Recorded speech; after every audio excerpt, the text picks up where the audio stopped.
مولانا طارق جمیل صاحب تبلیغی جماعت کے شورا کے اراکین سے کہتے ہیں کہ فلاں کے خلاف خدائی نظام چلا، فلاں کے خلاف چلا، اب تمہارے خلاف بھی چلے.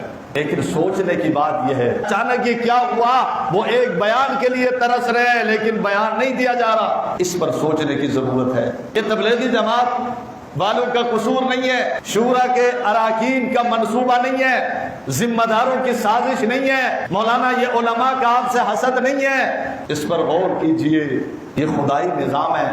اللہ کو اپنے صحابہ سے بہت محبت ہے. مولانا اس پر آپ غور کریں. صحابہ نبوت کے رسالت کا ہی نہیں گواہ ہے. قرآن میں اللہ نے 1260 مرتبہ ان صحابہ کی تعریف کی ہے. ان کی برکت سے ہم تک قرآن پہنچا ہے، حدیث پہنچی ہے، نبی کی سنت پہنچی ہے، نبی کا طریقہ پہنچا ہے. آپ سے گزارش ہے آپ اس پر غور کریں. کیا آپ نے گلگت میں جا کر تبلیغی اجتماع سے فارغ ہو کر اصحاب رسول کے گستاخوں، تبرہ بازوں، تکفیریوں اور شیعوں کے امام باڑے میں نہیں گئے؟ آپ نے تبرہ بازوں کی عبادت گاہ میں بیٹھ کر آپ نے یہ بیان نہیں دیا کہ اصحاب رسول کو جو گالی دیتا ہے وہ کافر نہیں ہوتا؟ جن کے مذہب میں، جن کے دین میں صحابہ کو گالی دینا، تبرہ کرنا عبادت ہے، آپ ان کے سامنے ان کی عبادت گاہ میں جا کر کہتے ہیں صحابہ کو گالی دینے سے ہمارے نزدیک کوئی کافر نہیں ہوتا.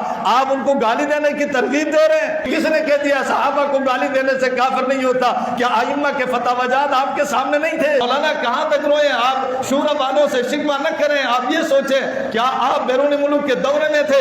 گستاخان صحابہ کا ایک وفد، علماء کا ایک وفد، شیعوں کا ایک وفد تم سے ملا، اور کیا کون ہے؟ کیا یہ محفوظ نہیں ہے؟ آج بھی سوشل میڈیا میں نہیں ہے؟ آپ نے ان کو مخاطب کر کے کہا تھا اصل دین کے وارث یہ لوگ ہیں.